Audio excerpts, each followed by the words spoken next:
Hey Smart Mouthy. Today, no, you can see I'm editing. I have a very special video with my friend Valerie, and it's such a privilege to have her on Smart Mouth Life. And this is such an amazing video because at the end, we actually stumble upon the secret of friendship. So stay tuned to find out what it is.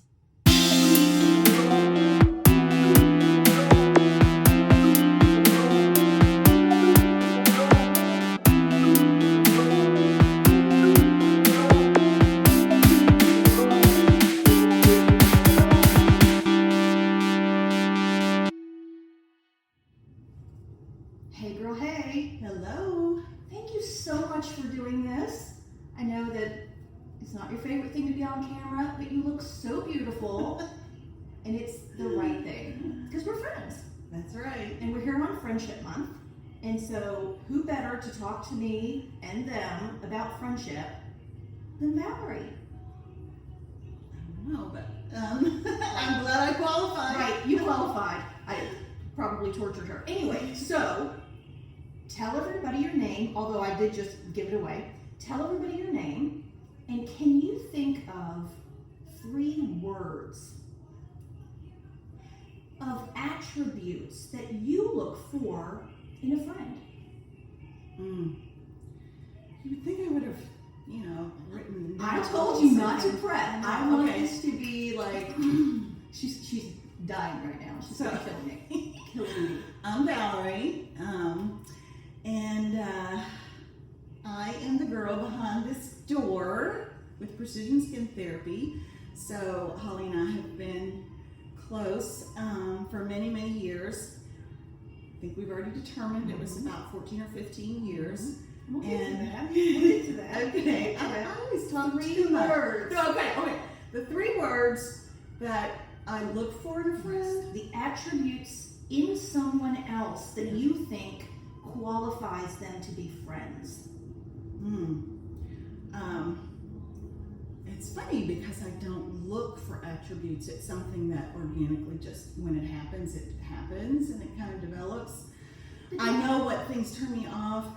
Okay, so things that I look for, I think would be somebody that I have some sort of a connection with, whether it's through work, and that would probably be like things that we can laugh at and get frustrated about together with work and vent together, or things like love of animals, especially dogs. I feel connections with those kind of people. So I want to feel some sort of a connection. Maybe we have the same background, maybe they're Italian, maybe, just something that clicked there. And I want someone to be fun and funny. Okay, that's an attribute. Yeah, because, that's your downtime. You're spending time with friends and you want to have that outlet to laugh and have fun.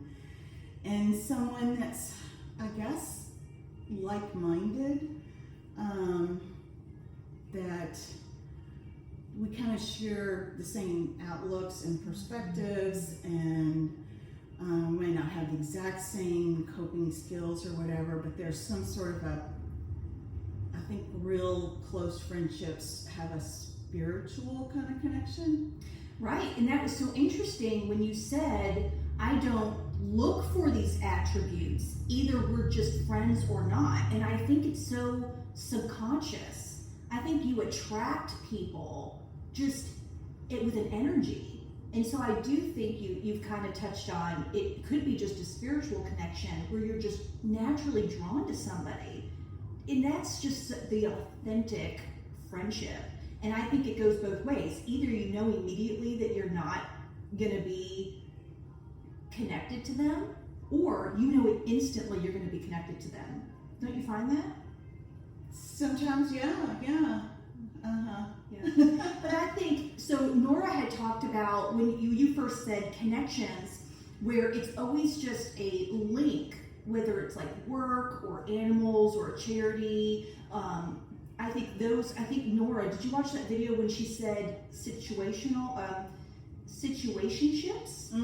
Yeah, that's a good word. Yeah, and it was like, yes, that's where you have a work friend that fills in that gap where you can connect with them and have a venting session and a laughing session, blow off some steam. They may or may not be entertaining, but you don't always transition that person Right. Yeah. out That's of that. kind of a nice first step or building block or foundation that may or may not develop into something richer, because I think that it's one thing to connect with people, because I can connect with a lot of people that maybe share an interest. You know, we discover that we both have a really heavy creative side that we like an outlet for when we do our zombie walks and stuff. But then something kind of eventually will cross over into being more like a bond, where you feel like bonded to that person, and those are the enduring relationships.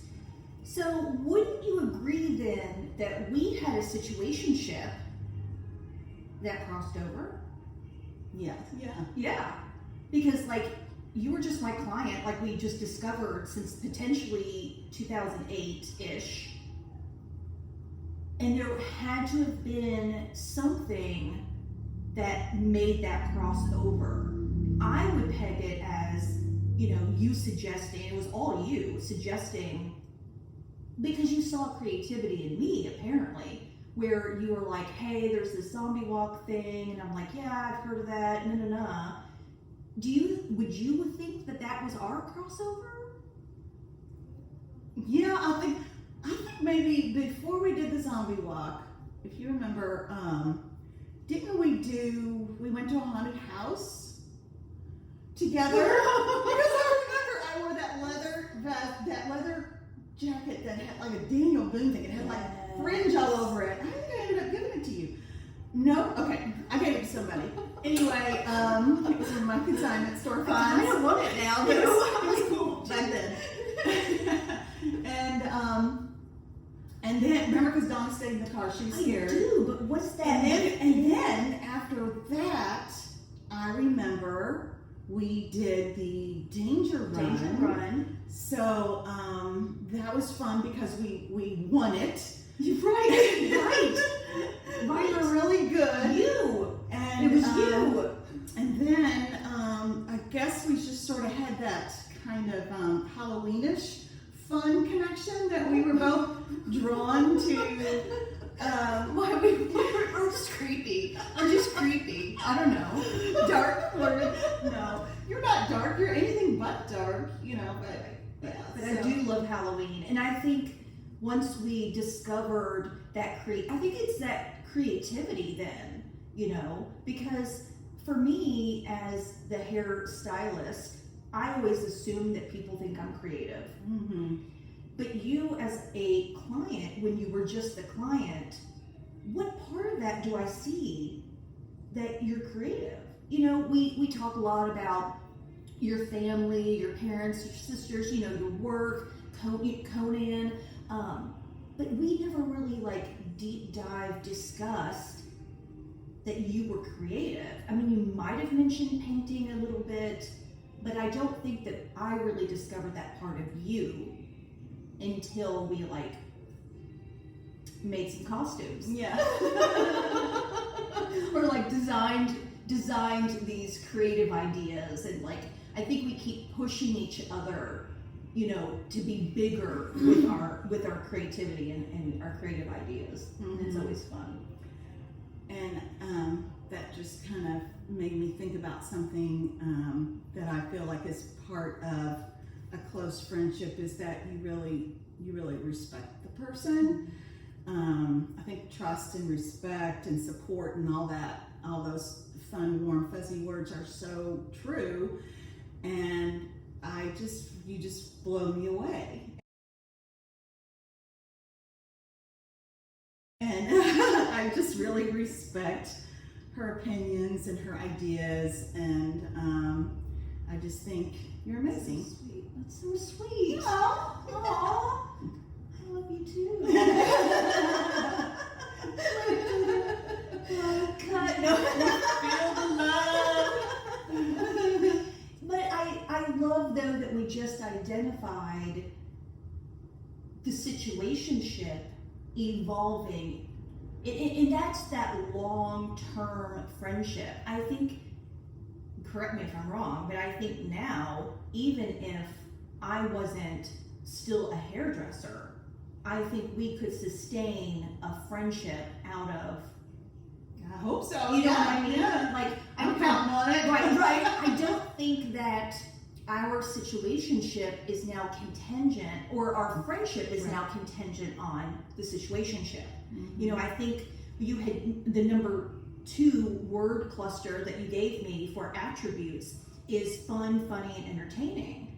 And so I think that we've got some of that under our belt too, where we can rely on each other. You know, we share funny things of a movie we might have watched, or, you know, just funny anecdotes about Conan does something funny, or maybe I'll tell you a funny thing that my sister did, you know. And so I do think that our time together usually is about fun and entertaining things. I mean, I know these last few years have been really challenging because we couldn't do the zombie walk. The zombie walk shut down here in Louisville, Kentucky in 2020, and it just hasn't ramped back up. Although I'm not sure if I have it in me still, but maybe. But then I got really sick, and you've been so supportive, and it's such a good ear and mind to bounce, you know, things off of through my health journey these last 2 years or 3 years.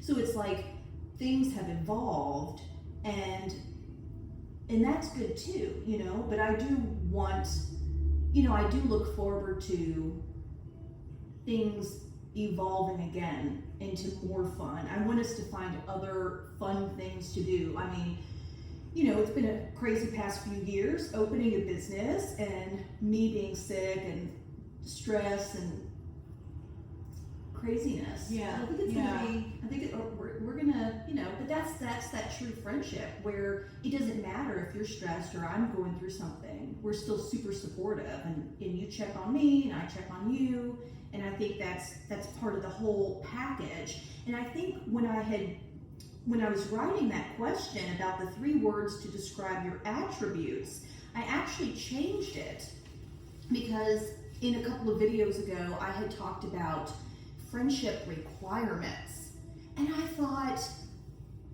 doesn't that word sound so hard? What's your requirements of a friendship? And so I actually wrote down requirements / attributes, and I thought, okay, let me shift that, you know, to have a different feeling of that sentence. So that's funny. It's funny. So I don't know if you saw, but Nora and I had a couple of videos ago discussed, and I brought up the golden rule of friendship. Did you see that? Yes, but I couldn't quote it right now. I'm gonna tell you. Well, she shared with me instantly that she hated the golden rule. Oh, Do you remember that? Yeah. And so I loved her opinion of the way it was stated. And so I wanted to just throw that at you and just have a couple of minutes of discussion of how you felt. And I think that it's a wording thing that I think threw Nora off a little bit. But basically, it's still the same golden rule of do unto others as you would want them to do unto you. And so it goes back to that attribute. You know, I want to make sure that I'm providing friendship and in return friendship. And it's that two-way street that we've been discussing all month. And so the golden rule of friendship is you want to make sure that you're providing a place and space within that friendship to make the other person feel good and supported. I think it's understood that that golden rule then is reciprocated to make a win-win friendship. Mm-hmm. But I think, especially with women, because I get the privilege of talking to women all day long, and I really think they just want to feel understood and supported. So when I bring that to the friendship and that golden rule, I want to make sure I'm providing that. And so that would be kind of one of those, not requirements, I guess attributes. So what are your thoughts on this golden rule? I mean, it makes sense. Yeah, nobody likes the rule word. Yeah, I know. But yeah, I definitely think that it's important to treat everyone, the way you want to be treated, especially the people closest to you. I think that this is a season, hopefully we're coming out of it, but a season of heaviness in our lives that I don't have a lot of, like carefree, spontaneous kind of what happened to that part of me, that younger part of me. Yes. And it's a combination of a lot of things and a lot of, obligations and just overarching kind of heaviness with the things that you're dealing with, both of our challenges, and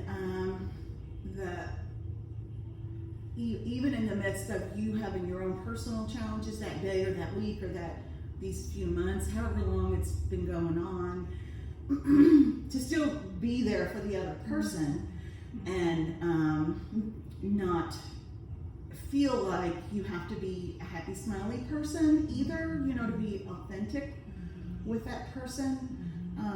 I think that's another thing that honors the friendship and the relationship, that you're comfortable if you can't be perky right now. You can just sit with that person. You may not even have the right words to say.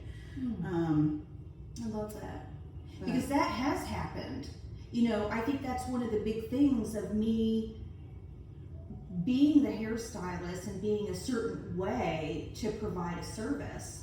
And now that you work here and you get the privilege of seeing behind the scenes, and this isn't always so perky. And I come in and I'm like, I feel so bad, or my back hurts. And these are these things I wouldn't necessarily divulge to you as a client, but as a coworker and friend, you're seeing different sides of me that I don't always want to show, but I feel safe with you, at this point, since it's been so long, and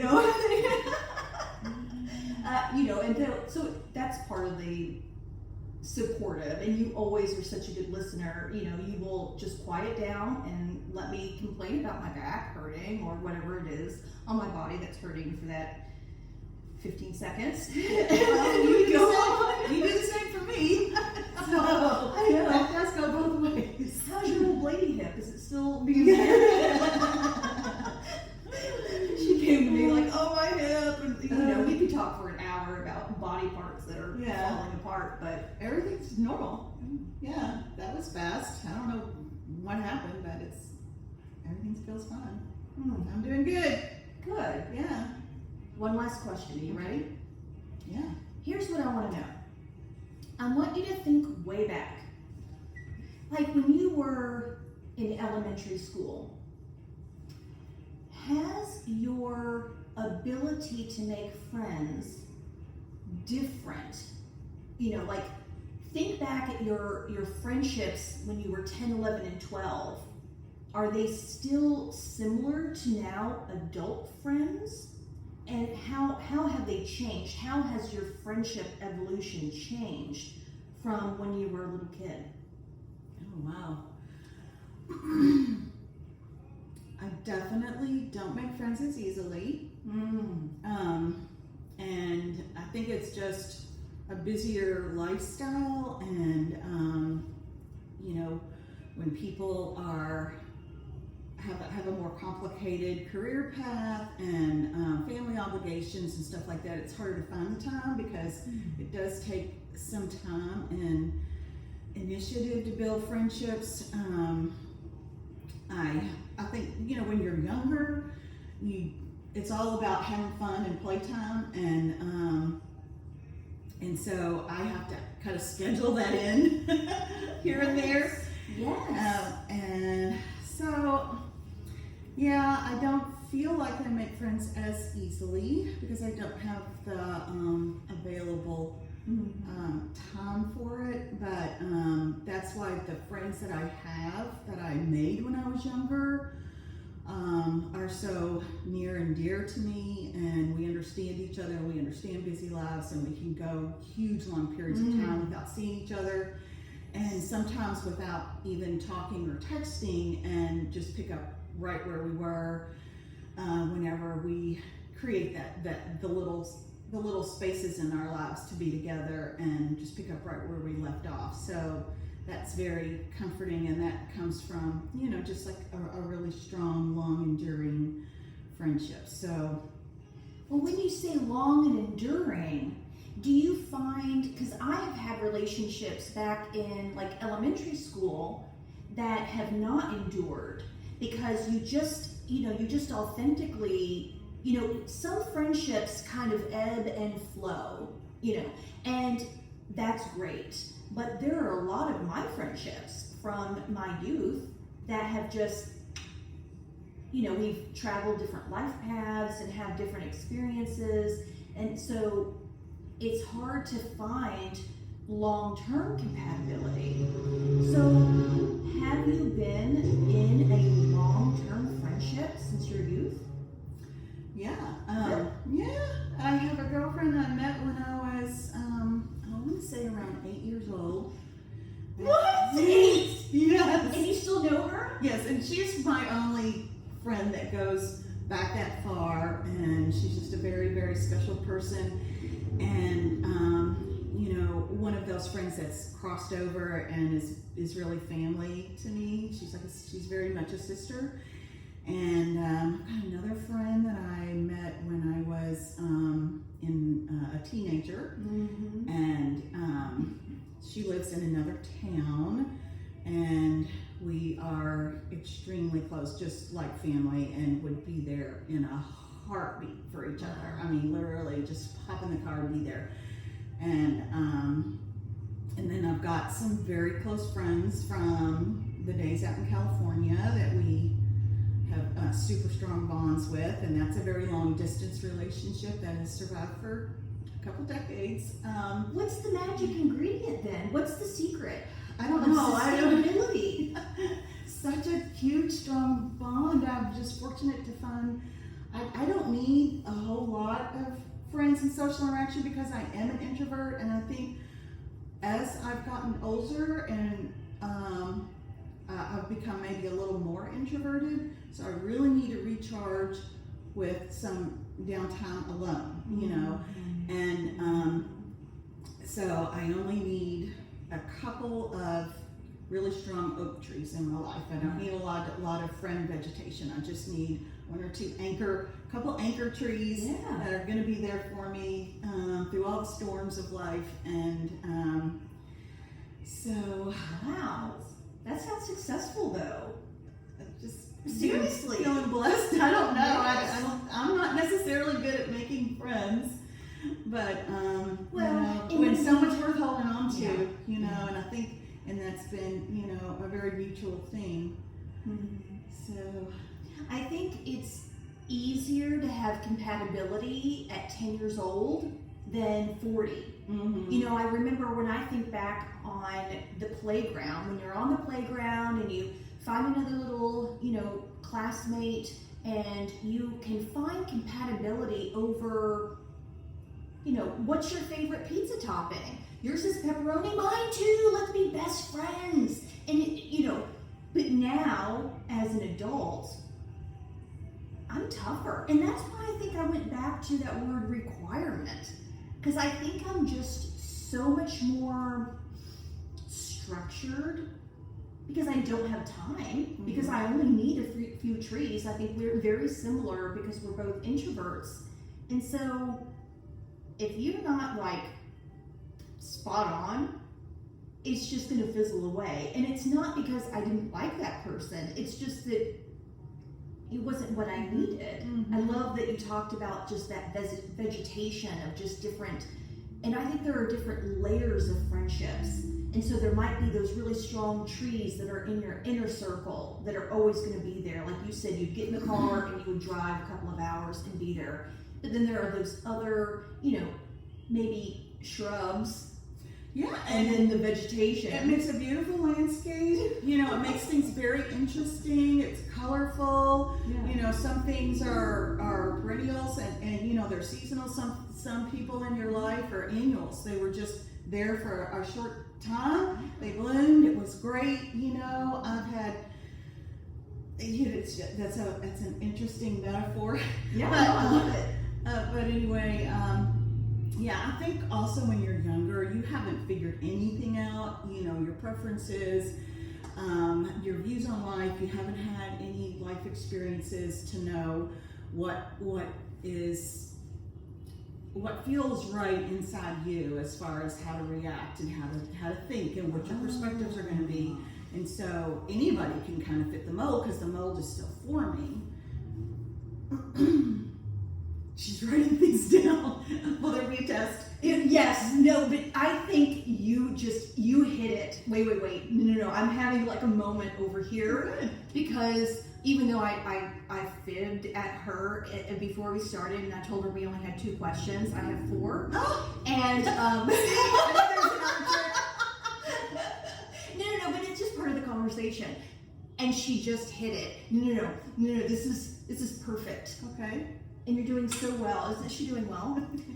No, we're almost done, but you've just hit it. Because my last, talking point, they're not questions, they're like, what's the secret? And I think you just hit it. You just hit it because if you don't know yourself, how do you have friends? You just said, there are life experiences.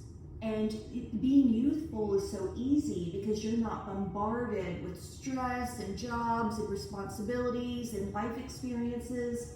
And so I think the secret to friendship comes to you first. I think the secret, because I said, what's one secret of friendship? But you just hit it. It's know yourself.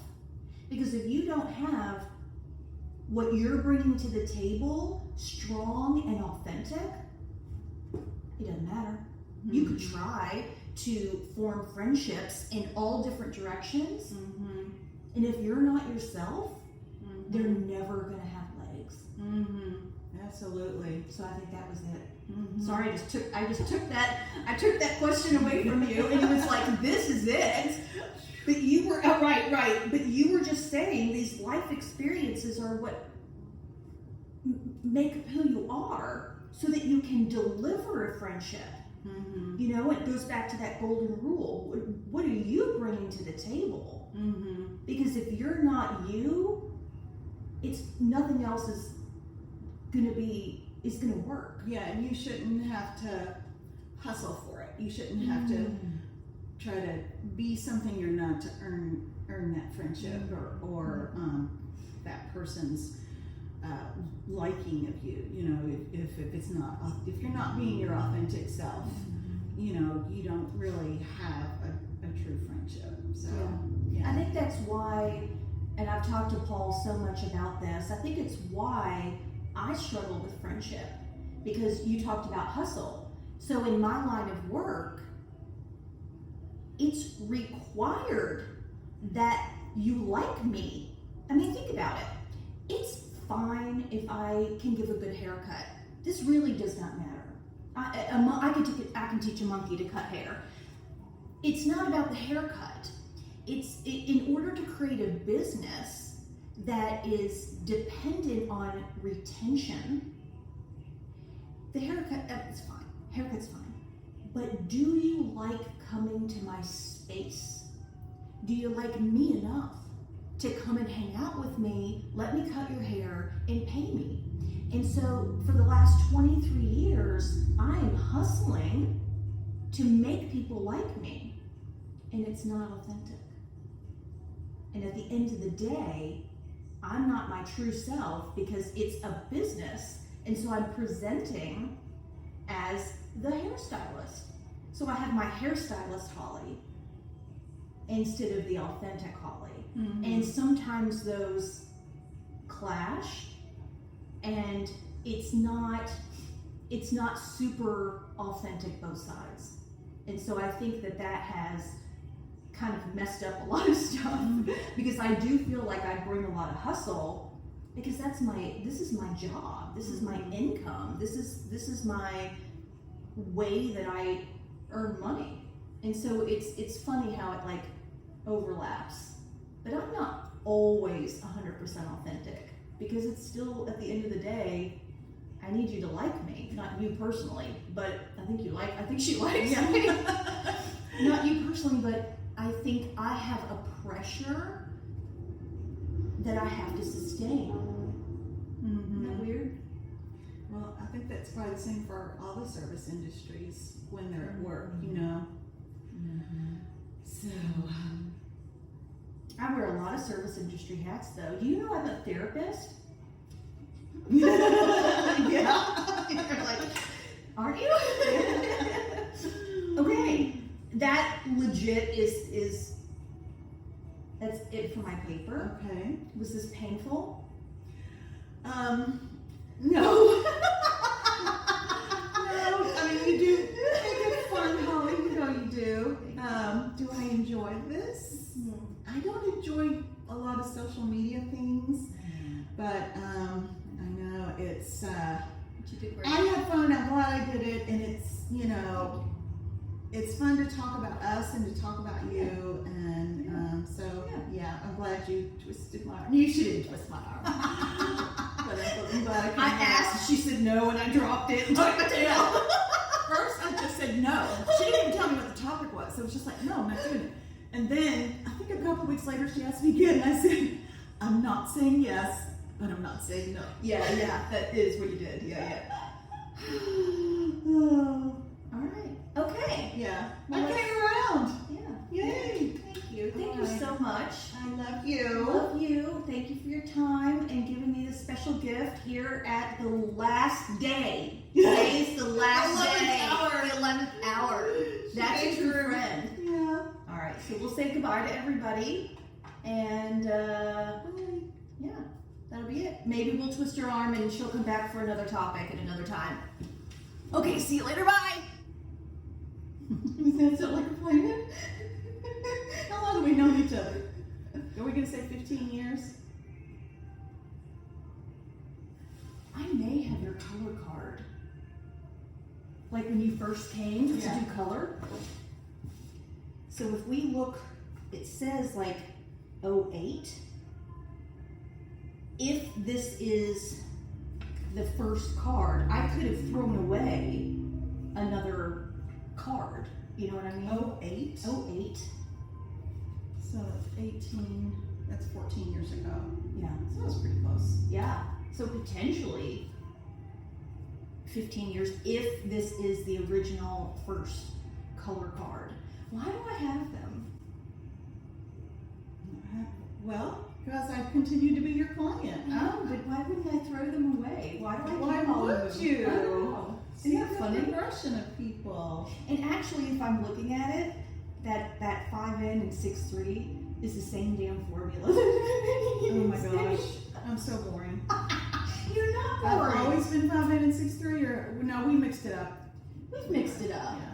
I think I bumped you a little lighter, and it wasn't. You know, I think the lighter it is, the less shiny. There's like a mid-range of brown and hair color that just doesn't reflect the light. And so you got to get deeper with the hair color. But Yeah, that's true. and then I think we did go a little darker. So, I haven't been talking to anybody this morning. Right, Conan. Right. All right, so I'm just gonna Townsend because we're already recording. Holly, I don't want to see this in an outtake. Dang on it. That's good content for you and I to figure out how long we've been. You were so sneaky. But look at how I just figured out how long we've been acquaintances, really. Uh-huh. That's really good. This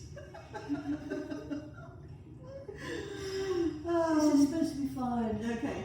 It is fun. I always have fun with you. Oh. All right. Where's the last time you were tricking me, though? Oh my gosh. There's no tricks.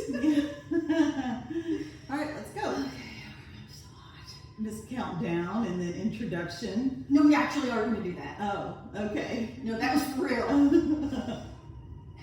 All right.